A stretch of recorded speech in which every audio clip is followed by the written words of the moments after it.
El 2016, Santi Vila era el conseller de Cultura de la Generalitat. En una entrevista que li va fer a La Vanguardia, va dir aquestes paraules. La creativitat catalana s'expressa indistintament en castellà i en català. Aquest país nou que volem es pot permetre tractar amb normalitat aquestes qüestions. Catalunya només pot aspirar a ser un país independent si realment deixa enrere els plantejaments nacionalistes romàntics i ofereix un projecte estrictament d'organització política. Aquestes declaracions s'agermanen amb algunes de les que fan els enemics de la llengua catalana i també, i que malauradament corroboren, alguns que es consideren fins i tot independentistes. Ja fa temps, el reconegut escriptor i assagista Fèlix de Azúa, quan va dividir la literatura, sobretot la catalana, en dos àmbits, el cultural i el merament lingüístic. Fèlix de Azúa, membre signant d'aquell tristament famós Fòrum Babel, establia un criteri divisional inèdit, per molt que s'insisteixin que també hi ha estudis que parlen de literatura belga o suïssa, que establia una dicotomia mai vista en la literatura.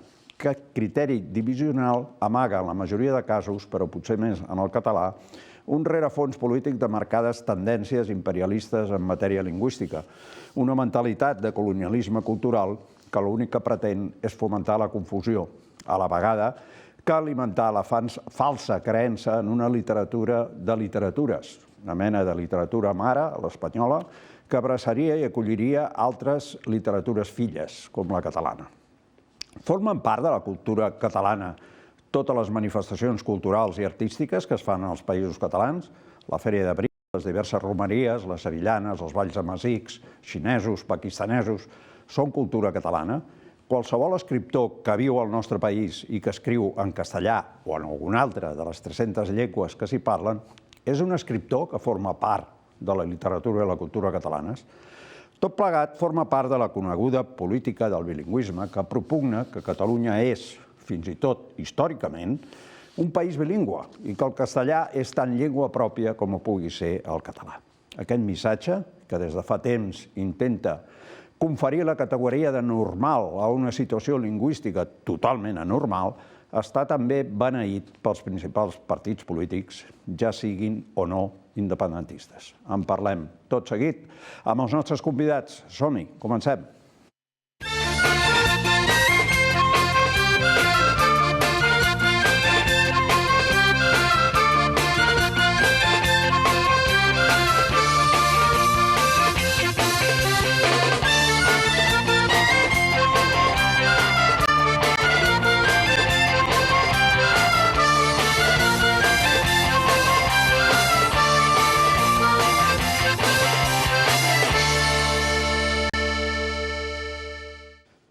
Benvingudes i benvinguts a un nou programa del Avui una resposta, 11a temporada. Avui, en el nostre davantal, ja heu vist el tema que tractarem, tema de llengua, des de diferents àmbits i matisos i amb dos convidats diferents, però amb tots dos parlarem bàsicament de llengua. Tenim aquí a la meva dreta, tinc en Jordi Esteban. Benvingut, Jordi. Hola, bona tarda. En Jordi Esteban és professor, membre del Secretariat Nacional de la CAL, director del projecte Xerrem Junts, del qual parlarem més tard, i recentment Premi Pompeu Fabra 2022. Sí. Sempre va bé que a un li reconeixen de tant en tant els mèrits. I a la meva esquerra tenim un altre Jordi, el Jordi Martí Montllau, que és professor, filòsof, lingüista, col·laborador habitual de revistes digitals de cultura com Núvol, o també ha col·laborat a l'Unilateral, també, alguns articles.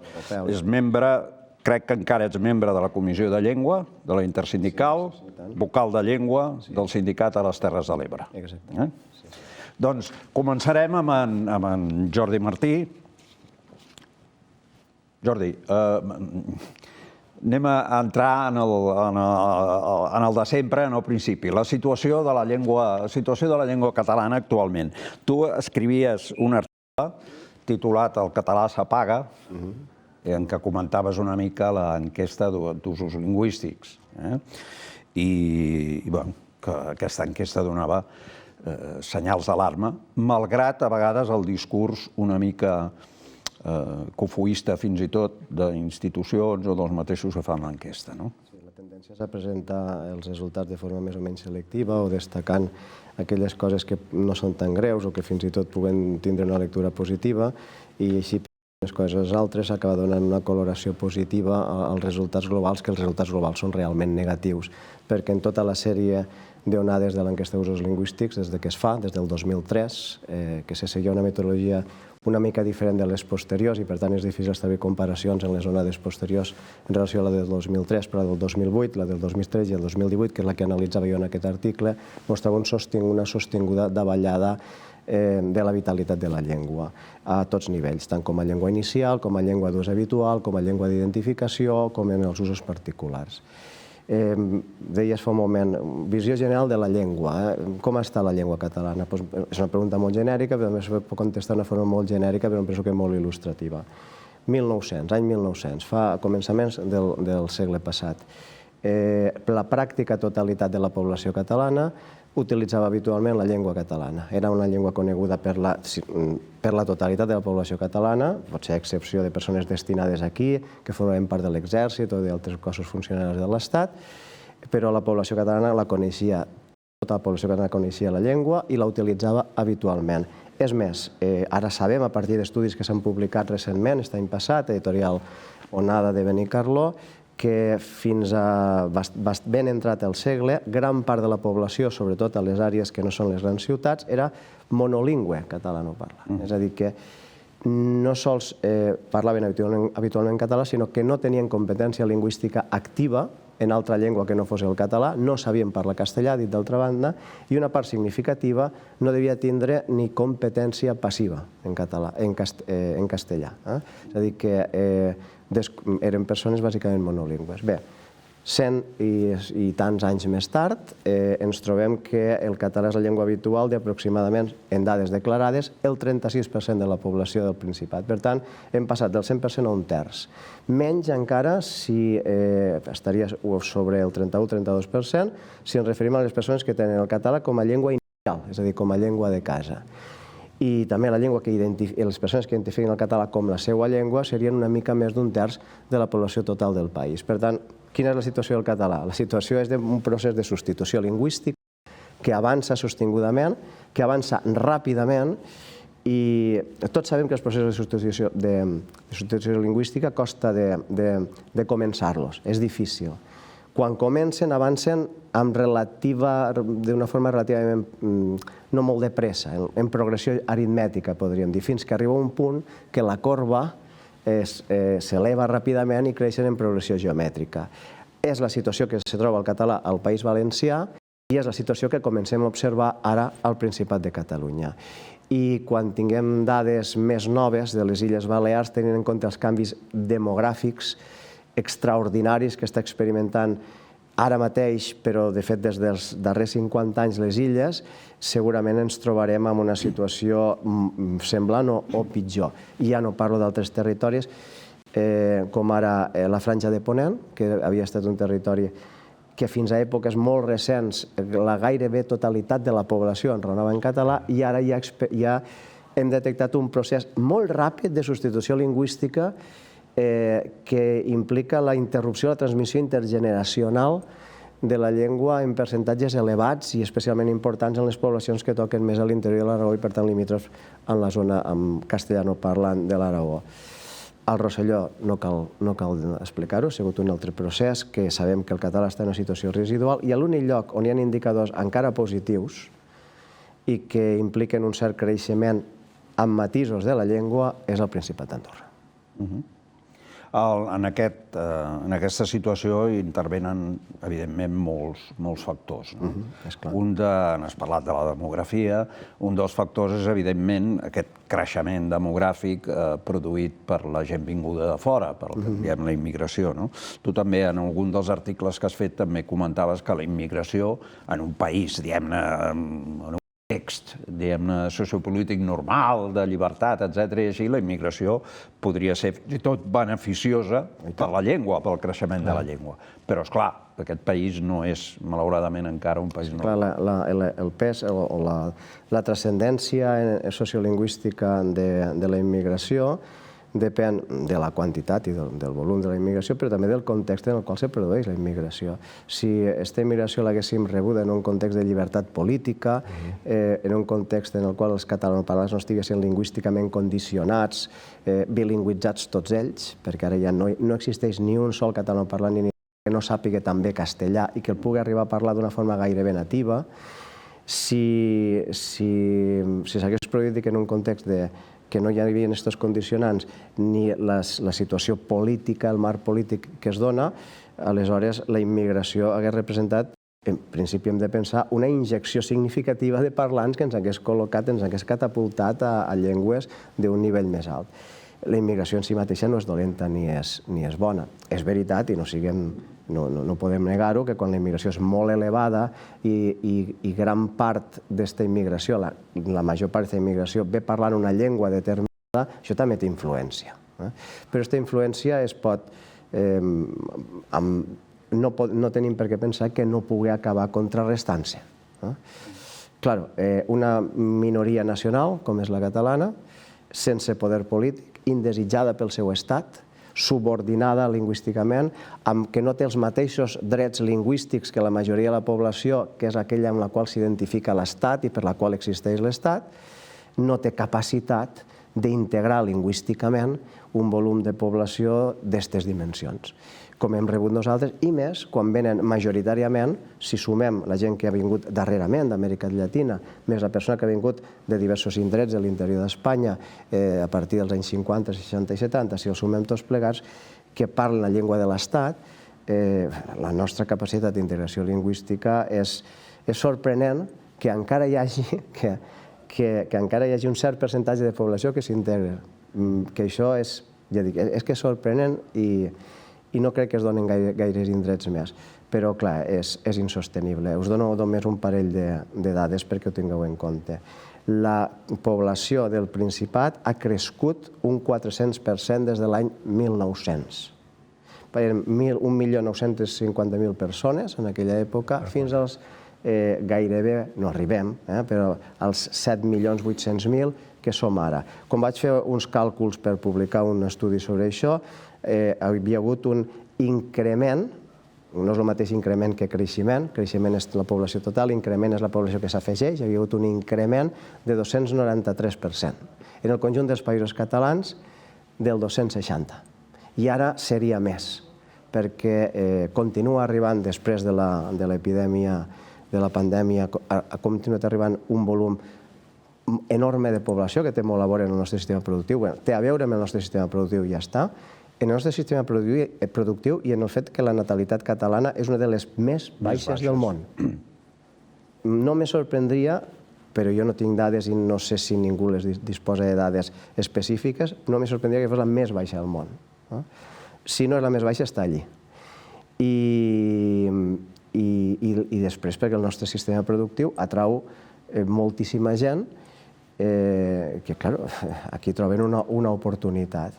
Però, clar, això té repercussions. De la mateixa manera que el creixement econòmic o determinades formes de creixement econòmic tenen repercussions mediambientals, i això no es fica mai en el saldo total, diguem que el que prenem de la naturalesa i el que li tornem en forma de residus no compta mai com a béns és a dir, no compta mai en els balanços, les repercussions culturals i lingüístiques que són benestar de les societats i que han de tindre en compte l'economia, perquè les persones no estem al servei de l'economia, sinó l'economia al servei de les persones, doncs tampoc no ho tenim en compte. I sembla que en aquest país no li importa a ningú en absolut. I després, quan comencem a constatar les conseqüències, fem de la necessitat virtut i fem discursos com el que llegies fa un moment, dient que aquí no passa res i ara deurem ser l'única nació que no té identitat nacional. Ara comentaves el tema del sistema econòmic. O sigui, el sistema econòmic capitalista, evidentment, que tenim, el sistema que tenim, el sistema social, una economia de sous baixos, basada molt en el sector serveis, sobretot turisme, etc. Això també influeix en la situació de la llengua. Clar, la darrera vegada que ho vaig veure, i aquestes dades de geografia humana canvien molt sovint, el turisme representava directament el 12% del producte interior brut del país, més tots aquells sectors que hi estan al voltant i que hi tenen a veure i que viuen d'ell. Per tant, és una part molt important. En què es basa la competitivitat del nostre sector turístic? Es basa en oferir serveis a molt baix preu. I com aconsegueixes oferir serveis a molt baix preu? Reduint els costos. I quins són els principals costos? Els costos de personal. És a dir, ofereixes llocs de treball molt mal pagats. I aquí descansa la competitivitat del sector. Qui ocupa aquests llocs de treball tan mal pagats? Doncs qui no té més remei que ocupar aquests llocs de treball. I la població autòctona, que té un coixí social i que té altres expectatives, doncs generalment, massivament, rebutja aquests llocs de treball. I per tant has d'importar gent de fora i després el reagrupament familiar, que lògicament es produeix a conseqüència, que són els que acabaran tirant endavant este sector. Per tant, nosaltres tenim un sector econòmic que està indirectament subvencionat, a vegades directament subvencionat, però indirectament subvencionat també. Per què? Doncs perquè si pagues sous tan baixos, necessites complementar els sous a través d'ajudes públiques. I quan dic ajudes públiques vull dir el sector públic, sanitat, educació i ajudes directes, amb la qual cosa tenses moltíssim la sanitat.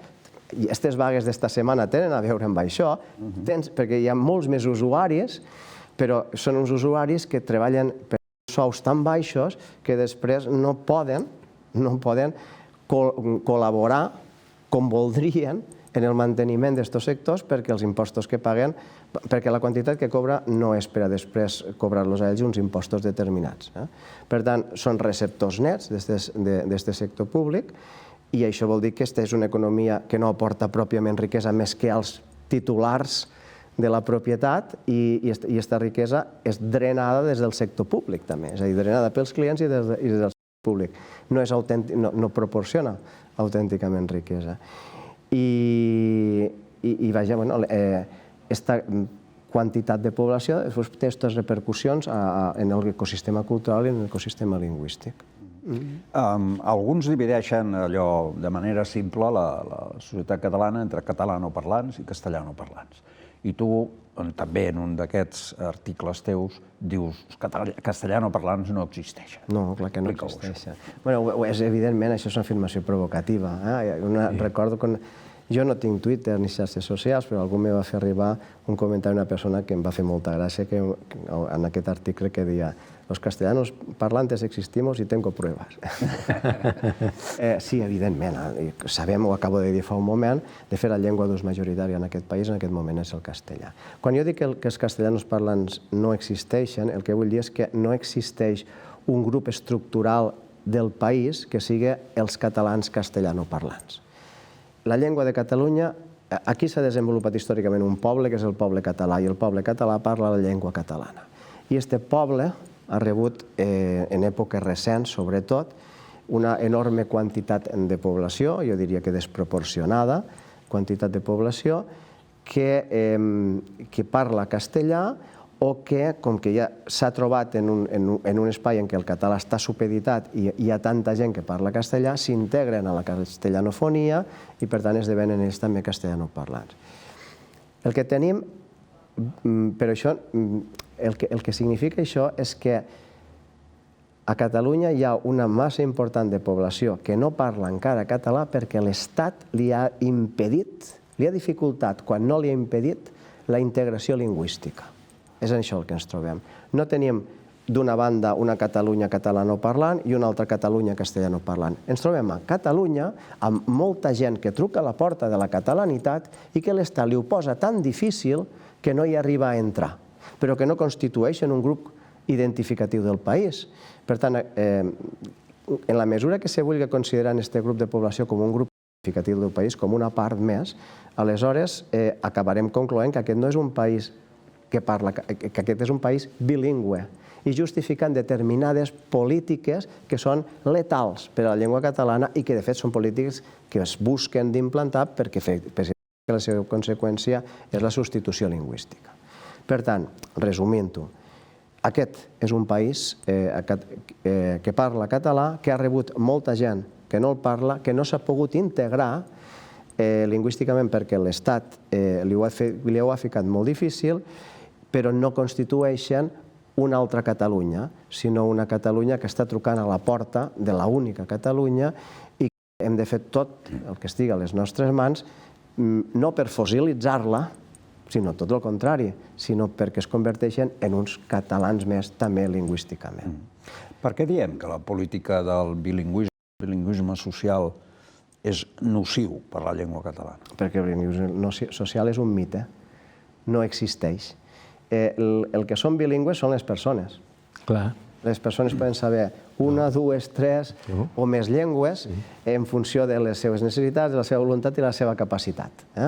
Però les societats es mouen sempre en una llengua, perquè no té cap sentit que una societat tingui dues o més llengües simultàniament per als mateixos usos públics.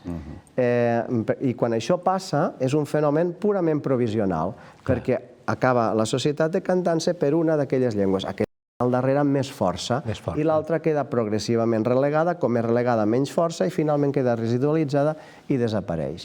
Per tant, no existeixen les societats bilingües, i per tant Catalunya tampoc no pot existir com a societat bilingüe. Catalunya serà o una societat catalanoparlant o una societat castellanoparlant. No hi ha una tercera alternativa. La primera alternativa parteix del respecte a la comunitat que s'ha format i ha desenvolupat històricament en aquest país i que és casa seua i que implicaria la normalització de la llengua, d'una llengua que ha estat històricament subordinada i perseguida, per tant seria una opció també de justícia i restitució, mentre que l'altra seria la culminació de la dominació i d'un abús de força. El bilingüisme pot sonar molt bé, però és una trampa. Sí, sí. És una trampa, claríssim. perquè el bilingüisme no existeix. El bilingüisme social no existeix. Membre d'un sindicat, de la intersindical. La importància d'un sindicat des del punt de vista lingüístic, en el món del treball. El del treball és un món en què la llengua no acostuma a entrar-hi.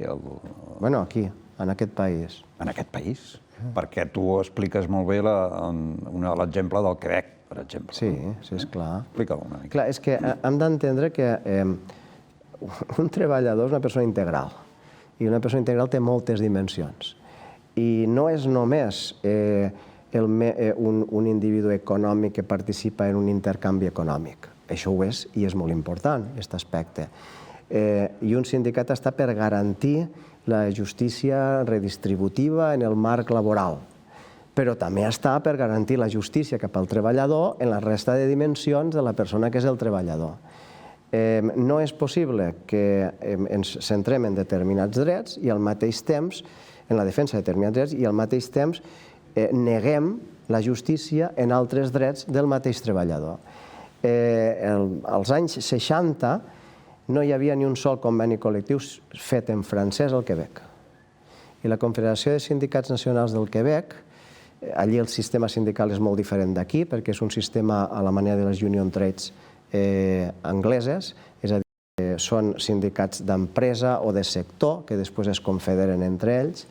Doncs el segon sindicat més important, la segona federació o confederació més important de sindicats del Quebec, la Confederació Sindical del Quebec, Confederació Nacional de Sindicats, del Quebec, va decidir que faria bandera també de la defensa dels drets lingüístics dels francòfons al Quebec. Marcel Papin, que era el seu secretari general, va trepitjar tots els llocs de treball, totes les empreses del Quebec, explicant aquesta voluntat. I els convenis col·lectius, que a partir d'aleshores van començar a escriure en francès, s'establia que calia reconèixer en clàusules lingüístiques els drets lingüístics dels treballadors d'allà. Perquè, deia ell, és que no hi haurà mai una normalització del francès al Quebec si aquesta normalització no arriba al sector socioeconòmic, perquè la major part de la vida de les persones transcorre en el seu lloc de treball. No hi haurà llibertat per als treballadors completa, sinó hi ha també justícia lingüística per als treballadors del Quebec. I quan dic Clar, la major part de la població del Quebec a l'època era francòfona i ara és francòfona. Nosaltres hem patit uns canvis de molt lingüístics enormes. I algú aquí pot pensar, parlem de drets lingüístics i de justícia lingüística quan gran part dels treballadors d'aquest país, segurament la majoria, perquè és la majoria de la població d'aquest país ara mateix, en realitat no enraona català, sinó que parla castellà. Però, a veure, cap treballador no pot ser aliè a la noció de justícia. I quan un treballador sap que el seu company, amb el seu company, s'ha comès una injustícia, en aquest cas, perquè que estem parlant, lingüística, i se li impedeix poder viure plenament en català també en el seu lloc de treball, no pot quedar-se de braços plegats. És a dir, aquesta apel·lació a la justícia lingüística i als drets lingüístics interpel·la els catalanoparlants, però interpel·la els que no són encara catalanoparlants perquè són els seus companys treballadors dotats com qualsevol humà de sentit de la justícia i com que estan dotats d'aquest sentit de la justícia no poden tancar els ulls davant de la negació dels drets lingüístics dels seus companys. Per tant, no cal tindre cap mena de complex en aquest punt. Aquests drets lingüístics es basen en un principi de justícia, s'han de traslladar al lloc del treball i no hi ha cap dubte que tots els treballadors parlen la llengua que sigui a casa, se posaran al costat o contribuiran a la restitució de la llengua catalana també en l'àmbit socioeconòmic. És possible que hi hagi, perquè siguem honestos, existeix una cosa que es diu l'estat espanyol, que és molt bel·ligerant contra la llengua catalana i crea estats d'opinió. Segur que hi haurà una part de la població, seguríssim, perquè els resultats electorals a mi ho indiquen, que això no ho voldrà. Diguem que aquesta fe que tinc jo en el fet que tots els humans compartim el sentit de la justícia, tampoc no es donarà. Però estic segur, n'estic realment segur, que tindríem moltes sorpreses si ens deixéssim de determinats complexos, apel·léssim als nostres companys i observem la seva reacció. Estem massa complexats, en general? Sí, clar que ho estem. Sí que ho estem. Perquè estem condicionats. Estem condicionats d'una banda per la pressió estatal, que es dona a tots nivells, però també estem condicionats per un discurs ideològic, per una ideologia lingüística hegemònica i dominant que reforça determinades actituds i que fa sentir-nos insegurs a nosaltres. I aquí hem fallat moltíssim, i aquesta és la meva principal preocupació. Però jo no soc sociolingüista, diguem que la meva formació és en filosofia, i aquell aspecte que s'apropa més a la dimensió filosòfica del problema és el del discurs lingüístic. Nosaltres hem acabat acceptant un discurs lingüístic que és el de l'adversari, per no directament l'enemic. Jo li diria l'enemic perquè algú que vol fer-te desaparèixer de la història, a un poble no se li pot voler més mal que fer-lo desaparèixer de la història. Doncs l'hem acabat comprant. Fixeu-vos, fa uns anys a mi m'escandalitzava sentir quan els primers atacs que sortien de tribunals contra l'ús normal del català a l'escola, com des de les entitats, en principi favorables a la normalització lingüística, el principal argument que es donava era no, però si els xiquets d'este país surten parlant perfectament castellà com si fossin d'Extremadura i l'avaluació externa té uns indicadors que indica que no té un nivell inferior, sinó fins i tot superior. És a dir, la línia de defensa de l'escola catalana era la qualitat de l'ensenyament del castellà. Això denota que en realitat estem molt descentrats. Necessitem un discurs lingüístic nou, basat en la idea de justícia, basat en la idea de drets lingüístics, que deixi de banda nocions parany com la de bilingüisme, que posa de manifest que vivim una situació d'injustícia totalment intolerable, perquè, a veure, penseu, la Constitució espanyola estableix que existeixen dos tipus d'individus, els que parlen castellà i els que parlen català. Els espanyols que parlen castellà no tenen cap obligació lingüística i en canvi tenen tots els drets lingüístics garantits per l'Estat. Però els que hem nascut en el si de famílies catalanoparlants hem nascut des de la perspectiva espanyola minusvàlids lingüísticament, perquè per poder tindre drets plens de ciutadania hem de ser perfeccionats en castellà, perquè si no, per nosaltres mateixos no valem. I clar, és intolerable. però jo no sento que ningú ho diga. I, en canvi, s'accepta implícitament i a vegades explícitament aquesta idea. I sobre això se treballa. I això és col·locar-nos la soga al coll, perquè quan un ha acceptat la premissa major del seu enemic, després, tard o d'hora, li estrenyaran esta premissa major i acabarà discursivament derrotat i sense raons. No me vull allargar gaire, però fixeu-vos una cosa, dic una cosa i ho deixaré aquí. Quan anem al teatre, eixim del teatre i si ens pregunten què hem vist, parlarem de quins actors hi havia, com ho han fet, quines coses deien, com anaven vestits, fins i tot parlarem de la il·luminació, de l'escenografia, suposat de l'argument de l'obra, i l'escenari. Algú sap com era l'escenari? Era semicircular? Era rectangular? Sortia cap a la platea o quedava més enfonsat? Era alt o era baix? Això no ho ha vist ningú. I, en canvi, l'obra de teatre ha sigut com ha sigut gràcies a l'escenari. Si l'escenari hagués tingut una altra forma, l'obra hagués sigut d'una altra manera. Per tant, l'escenari determina el que es representa sobre l'escenari. La ideologia lingüística de fons determina els pensaments lingüístics i les perspectives lingüístiques de la població. I nosaltres ens hem deixat perdre l'escenari. I com que l'escenari se l'ha quedat el nostre adversari, quedem totalment perduts en les nostres argumentacions, mentre que les argumentacions de l'adversari semblen tan coherents perquè van tan bé amb l'escenari que semblen, com dia aquell senyor que li agrada tant dir-ho, de sentido común. Sí. Sentido común. M'agradaria molt continuar parlant perquè és interessantíssim. No, i a mi, perquè he après un munt de coses que... Tu, Jordi, sempre cada dia aprens. Jo aprenc constantment. Avui ha sigut un dia d'aprenentatges des de les 9 del matí fins ara. Sí. Doncs, per acabar una mica, jo sé que tens un llibre a punt de publicar, no? Sí, edicions... Identitat nacional i llengua? És el títol? Llengua i identitat nacional, vam quedar ahir, que es diria. Identitat nacional? Llengua i identitat nacional, sí. Una qüestió... Quan sortirà això? Tenim aviat o...? Està abans de l'estiu, podria dir, només. És una reflexió en base a determinats conceptes, com el d'identitat nacional, sobre quin paper juga la llengua en la identificació col·lectiva de les persones. I això ho trasllado al cas de Catalunya, aleshores. Quin paper juga el català per als catalans?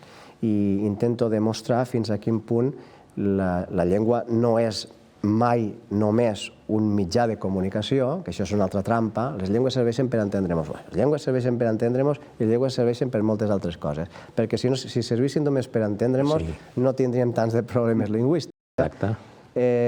Llavors, quan mostrar aquesta importància que té per nosaltres, perquè els catalans ens sentim angoixats, realment angoixats, i ho vivim, el retrocés de la llengua com una pèrdua personal, com perdre el nostre món, com una injustícia que ens resulta intolerable i enormement dolorosa, i després denunciar els discursos que intenten oposar-se per ser discursos mal orientats i sovint contraproduents, i proposar per contra un discurs en la línia que comentava, que és la darrera part del llibre i que és la que considero més important.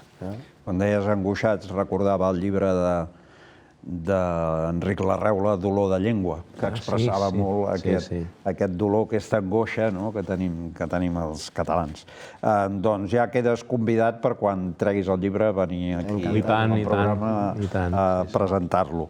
En Jordi Martí té un web, us recomano que visiteu. Poseu Jordi Martí d'Intersindical, per exemple, segur que apareixerà. El web es diu... És un blog, es diu, però no és de llengua. No, ja ho sé, per això el recomanava, perquè ell ha dit, diu, és que jo sóc més aviat filòsof, o sigui, de la branca de la filosofia. I només que entreu en aquest web ho veureu, perquè totes les pestanyes que hi ha, jo m'he quedat una mica meravellat. Mira, ara surt el nom del web, és aquest, no? No, això és del Núvol, la pàgina del Núvol. El web es diu Filosofia i vida. Filosofia i vida. Està molt ben posicionat a Google i per tant, si ho fiqueu de seguida sortirà. Filosofia i vida. Si us interessa, més enllà de la llengua, doncs us interessa la filosofia, és un web per visitar-lo. Gràcies, Jordi. Ara anem a l'altre Jordi, el Jordi Esteban. Jordi Esteban és membre de la CAL, però és director, creador i director d'un projecte, que és el projecte Xerrem Junts, i que incideix, bàsicament incideix en el que és la immigració i la gent que no parla o fins i tot que no entén la llengua catalana. Jordi, explica'ns una mica el Xerrem Junts, així, de manera una mica sintètica. Abans el poder replegar això que has dit, Jordi, que hi ha tanta gent que, de fet, crida a la porta i que l'estat espanyol els dificulta, diríem que és una cosa que en els 15 anys que portem de projecte, i anem per barris per aquí i per allà, veiem moltíssima gent que truca a la porta i experimentem aquesta dificultat. I són, nosaltres en veiem en els grups que portem, diríem, quan funcionen normalment, vull dir, sempre ens ve gent perquè li interessa poder parlar català. Vull dir que és una experiència que... Remarquem que, tal com has dit, que ja té un funcionament des de fa 15 anys. És a dir, que hi ha una experiència, hi ha un treball... És un projecte que té uns 15 anys, que, bé, no està avançat. Jo he estat tècnic de normalització lingüística del Consorci, i jo vaig patir el fet que els alumnes dels cursos baixos acabaven sense parlar i sense trobar aquests espais socials en els quals desenvolupar el català.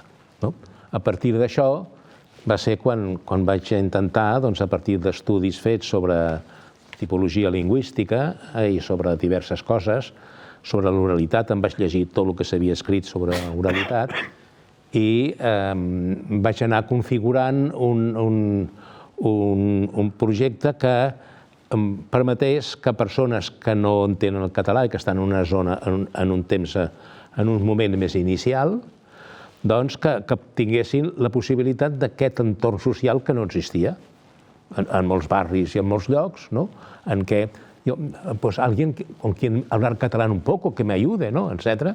Perquè això no es troba. Són grups, ho dic per no confondre-ho amb el projecte de parelles lingüístiques. No, són grups i atenen a 3 perfils de persones. A la persona que no t'entén, que no entén el català, i per tant aquests no poden ser parella lingüística. I aquests ja parlen? Els fem parlar. El primer dia ja els fem parlar. Els fem parlar, els fem respondre. Sí, en aquest cas parlar és respondre, entendre'ns, respondre, i nosaltres fer de models de la resposta i, per tant, ells també anant convertint. I fer-ho a partir de parlar de nosaltres mateixos, no de parlar de coses. Parlem de nosaltres. Expressem el que sentim, expliquem el que coneixem, expliquem el que recordem, expliquem el que sabem fer, expliquem el que pensem. Diguem, som expressius, descriptius, narratius, instructius, argumentatius. Però d'allò que nosaltres hem de trobar de persones que es relacionen per compartir humanitat. Diguem, és aquesta base humanística que té. Per tant, són grups en què els més baix, els de nivell més baix, són aquelles persones, les d'aquest matí a Vic, aquelles 12 senyores amb el vel del barri del Remei, que estaven allà i que amb dos... Aquí surten imatges d'algun grup. Amb 2 guies, sí, mira, aquí tenim alguns, això és Artesa de Segre, doncs que aquestes persones han estat rient, explicant la temperatura, si feia fred, si no feia fred, i repetint-s'ho i dient-ho i passant-s'ho bé. Evidentment, com veiem, són grups reduïts. Sí, ho fem amb grups reduïts, amb una ràtio, diríem, d'un voluntari 4 o 5 persones. D'acord? I ara el que fem més és que siguin 2 persones voluntàries que, en tot cas, subdivideixen perquè es poden repartir diversos nivells. Aquest seria el nivell més baix. El nivell mitjà seria persones que ja t'entenen bastant, que no cal que els hi vagis amb dibuixets, que ja van entenent, ja saben que és un ocell, etc. Però que a l'hora de parlar no van més enllà de l'hola, de l'adeu, de moltes gràcies, de les que són les fórmules, però no la conversa, no poden engegar conversa. I aleshores amb aquests també un altre tipus de metodologia en què les dues bases són que evidentment els guies han de parlar lentament i amb claredat, han de parlar de temes de curt recorregut i senzilles i s'han de presentar també com a models. Com és el vostre carrer? Guies que són voluntaris, voluntaris. I no necessàriament han de ser ni professors. No han de ser ni professors, ni conferenciants, ni tertulians, ni grups de teràpia.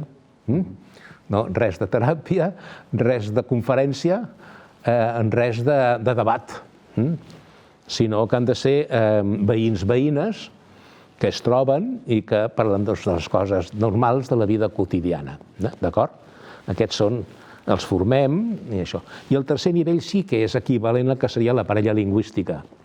Persones que ja saben parlar català, saben que també tenen dificultats i que busquen o parella lingüística o un grup o el que sigui. Per tant, allà, com més estires de la llengua i més van ajudant, poden fer moltíssimes coses. Però diríem que ara el 70% dels grups els tenim en aquesta zona baixa perquè és on trobem on hi ha la necessitat i on hi ha la dificultat. El primer nivell, diguem-ne. El primer nivell, sí. On hi ha la dificultat perquè és més difícil, és més complicat. Diguem-ne, fer que persones s'il·lusionin quan potser algunes d'elles no tenen la formació instrumental bàsica que seria necessària per començar amb una llengua, amb una mica de pes. Llavors, ho fem en contacte amb el Consorci per a l'Evolució Lingüística. Aquest matí he estat amb el Centre de Normalització de Vic, explicant què és el que està fent en el barri del Remei nosaltres perquè hi vagin, perquè en la taula de la llengua que hi ha al Vic hi participin, se sàpiga què es fa i es facin activitats. Aquestes persones, que gairebé no en tenen, van participar, van anar a veure una obra de teatre que feien alumnes del Consorci que havien fet parella lingüística i havien organitzat un teatre. Doncs allò, d'anar-ho a veure, etc. Aquestes alumnes del Consorci vindran en aquest grup, quan vulguin fer pràctiques de català, a parlar-li a aquestes persones. És a dir, ens anirem encaixant el projecte amb consorcis, també ho hem encaixat amb una situació, ho estem encaixant amb els LIC de les escoles, amb els equips de llengua, interculturalitat i cohesió social, que tenen la responsabilitat que aquests tres factors hi siguin. Clar, ells poden moure's quan tenen una cosa que, quan aquelles escoles estan incloses en el pla educatiu d'entorn, doncs el tema que les famílies de l'escola puguin fer grups, doncs ho estem fent. També amb ajuntaments heu col·laborat?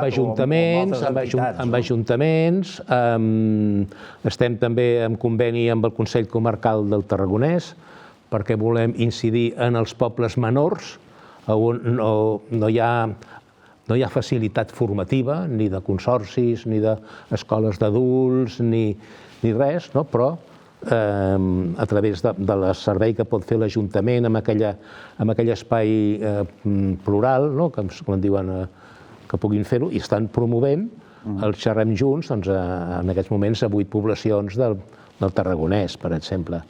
Ajuntaments, altres entitats, Plataforma per la Llengua, tenim un conveni amb ells, que quan ells tinguin la possibilitat de fer algun grup ens vindran perquè els formem, perquè els acompanyem, etc.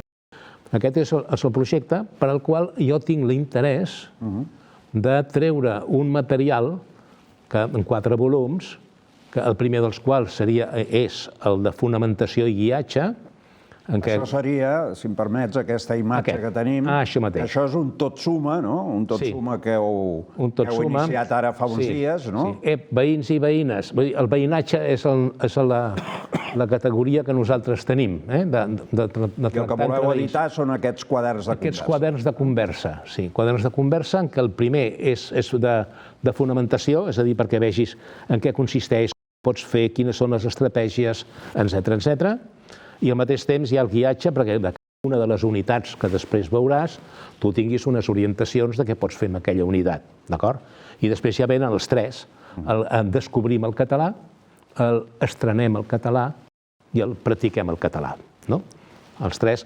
La voluntat és que això a les llibreries amb un cost baix i que pugui estar al servei de tothom. D'aquelles dues senyores de l'escola, mares que són catalanoparlants, i que veuen que hi ha aquelles altres mares que no el parlen i que diuen, ostres, doncs si ens podíem trobar de 3 a quarts de 5, no? I per què no ho fem? De fet, l'objectiu és que aquest llibre, al publicar-ho, estigui a l'abast de tothom. Estigui a l'abast de tothom. Ara, si algú vol, ha de posar-se en contacte amb la CAL, etc. Però, en canvi, d'aquesta manera, tothom que anés a una llibreria o demanés a una llibreria ho tindria. Exacte. Perquè em sembla que no n'hi ha amb totes les llengües minoritzades, com ara el català, no? Perdona un moment que et talli, Jordi, perquè aquest seria el Tot Suma. Aquest seria el totsuma.cat. Totsuma.cat, projecte 1963. Sí. Ho dic per si algú vol col·laborar-hi. Ara estem a prop de 3.000 euros, en necessitem 8.000. Encara ens queda un mes, una tercera part, ens queden 31 dies.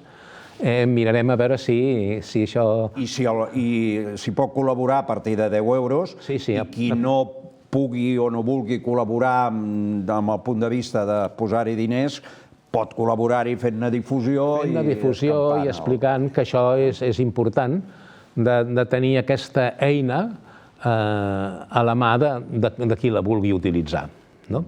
Penso que, vaja, hi ha hagut exemples, per exemple, a Xile, el senyor Claudio Uleo, que és professor d'un institut i que tenen el mapudungum com a llengua, se'n van dur el material d'aquí perquè va ser xerraire d'aquests grups. Encara que no és l'objectiu principal del xerrem, perquè l'objectiu principal del xerrem està aquí. És Catalunya, sí. Però fins i tot teniu uns grups internacionals, diguem. Sí, el dimarts comencem amb dues persones brasileres, una que no ha vingut mai a Catalunya i parla català molt bé, i l'altra que sí, català, que ha anat a viure allà. Han fet difusió. Comencem el dimarts amb 17 persones, en grups, evidentment, en línia, perquè el material també el tenim en línia. Aquest material estarà també en diapositives per poder utilitzar després en WhatsApps, entremig de les sessions, etc. Doncs hem començat 3 grups, però per iniciativa d'ells, de brasilers, que han dit que volem perquè aprenem català i no sabem amb qui parlar-lo. D'acord? Sabem per català o hi ha gent que el vol saber comercialment o culturalment, etc. Hi ha motius.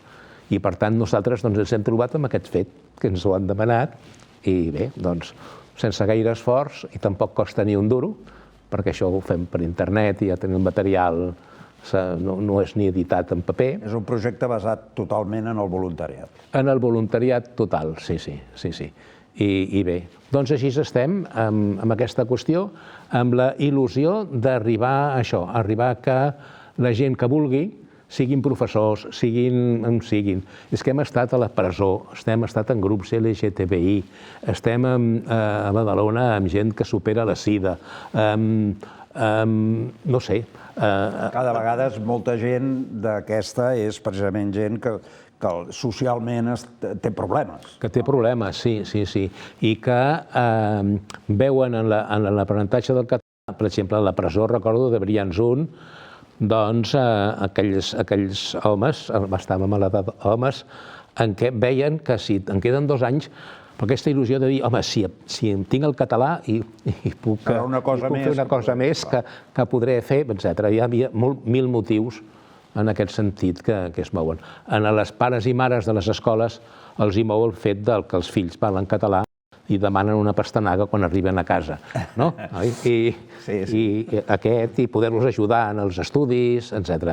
Hi ha diverses coses, no? I empalmant amb això, que encara hi ha una certa pressió que voldria parlar català. Sí, el Jordi Martí ho ha dit, que truquen a la porta de la catalanitat. Sí, hi ha aquest flux que, atès a la nostra situació, és realment sorprenent. Doncs ho deixarem aquí. Sí, molt bé. Ja ho sabeu, en el cas d'aquesta última entrevista que hem tingut amb el Jordi Esteban, doncs hi ha aquest espai, aquest projecte Tot Suma, en el qual podeu col·laborar-hi si voleu, i serà una manera també d'ajudar a difondre el projecte i, per tant, de poder anar sumant nous catalans. Sumant per la llengua catalana, pels catalans. Gràcies, Jordi Esteban, Jordi Martí. Nosaltres marxarem, com sempre, amb la frase de la setmana, avui del poeta, dramaturg, novel·lista txec, Milan Kundera. Ell deia: la lluita de l'ésser humà contra el poder és la lluita de la memòria contra l'oblit. I nosaltres, un dia més, marxem amb el pensament posat en la nostra gent, que és tota la que pateix la repressió, la presó i l'exili. Els volem lliures i els volem a casa. Tornem la setmana que ve, que tingueu molt bona feina.